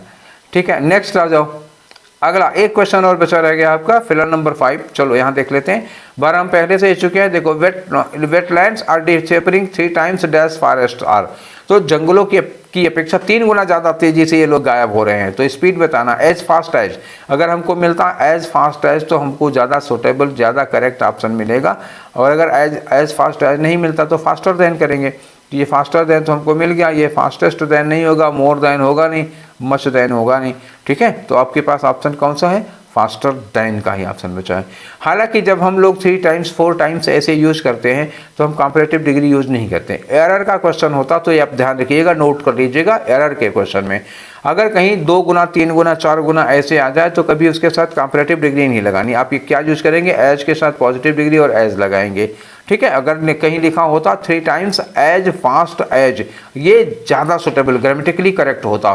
ठीक है, चलिए, तो ये हमारे 50 क्वेश्चंस हो गए आज। किसके थे ये, सीपीओ 2022। डेट क्या थी भैया, डेट थी आज 9 नवंबर 2022 का। शिफ्ट 1 का पेपर हम लोग अभी कर डाले, अब कल करेंगे शिफ्ट 2 का। तो ये सेशंस थोड़े बड़े होंगे, ये सेशन घंटे से कम कभी नहीं होने वाला है। 50 क्वेश्चन को डिस्कस कराने में मतलब 1 घंटा तो लग ही जाना है भाई, 60 मिनट के ऊपर ही जाने वाला है। तो धैर्य से पढ़िए आप लोग। ठीक है, अगर स्लो हो तो देखते समय स्पीड बढ़ा लिया करिए, 1.25 या 1.50 पे कर लिया करो, थोड़ा जल्दी हो जाएगा। ठीक है, तो बहुत समय अब नहीं लेंगे, वैसे ही आपका करीब 1 घंटा सवा घंटा हो चुका है। तो आज का सेशन यहीं पर वाइंड अप करते हैं, फिर हम लोग कल मिलेंगे अगले वाले सेशन में इसी के सेकंड वाले पार्ट को लेकर के, मतलब सेकंड शिफ्ट को लेकर के। ठीक है, अपनी राय वीडियो पर हमको ज़रूर दीजिएगा। अगर आप मतलब स्पीड तेज़ हो या धीमी हो या कुछ चीज़ें ज़्यादा गड़बड़ हो रही हो तो आप हमको अपनी राय दीजिएगा। आप अपनी सुविधा के हिसाब से बताइए कि आपको किस तरह से पढ़ना पसंद है, मैं उस तरह से कराने की कोशिश करूँगा। ठीक है, तो ये सेशन यहीं पर वाइंड अप करते हैं, फिर मिलते हैं कल वाले सेशन में। Till then take care, thank you.